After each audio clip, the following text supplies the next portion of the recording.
TP. Chandrasekharan വധക്കേസ് പ്രതികളായ കൊടിസുനി, അണ്ണൻ സിജിത്ത് എന്നിവരിൽ നിന്നുൾപ്പെടെ jail DIG MK Vinod Kumar കൈക്കൂലി വാങ്ങിയെന്ന് വിജിലൻസിന്റെ കണ്ടെത്തൽ. ലക്ഷങ്ങൾ കൈക്കൂലി പണമായി DIGയുടെയും ഭാര്യയുടെയും അക്കൗണ്ടിലെത്തി. പണം വാങ്ങി തടവുകാർക്ക് അനധികൃതമായി സൗകര്യങ്ങൾ ചെയ്തെന്ന കണ്ടെത്തലിൽ ജയിൽ DIG MK വിനോദ് കുമാറിന് സസ്പെൻഡ്.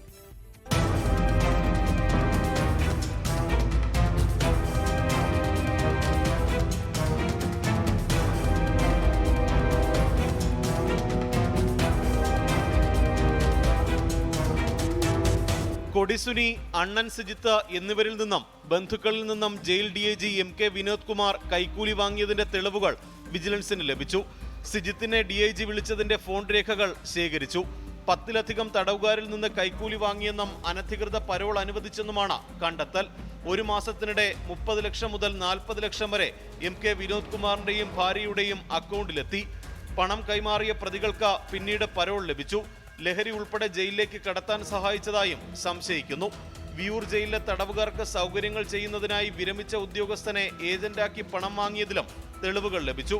DIGക്കെതിരെ നടപടി ആവശ്യപ്പെട്ട വിജിലൻസ് മേധാവി മനോജ് എബ്രഹാം ഇന്ന് സർക്കാരിന് റിപ്പോർട്ട് നൽകും. റിപ്പോർട്ട് പരിഗണിച്ചായിരിക്കും അച്ചടക്ക നടപടി. 24 തിരുവനന്തപുരം. ലോകത്തെവിടെയായാലും ഏത് സമയത്തും 24 വാർത്തകളും ഓഗ്മെന്റഡ് റിയാലിറ്റി പാക്കേജുകളും എക്സ്പ്ലെയിനറുകളും വിശദമായി കാണാൻ ഞങ്ങളുടെ യൂട്യൂബ് ചാനൽ നിങ്ങൾക്ക് സബ്സ്ക്രൈബ് ചെയ്യാം.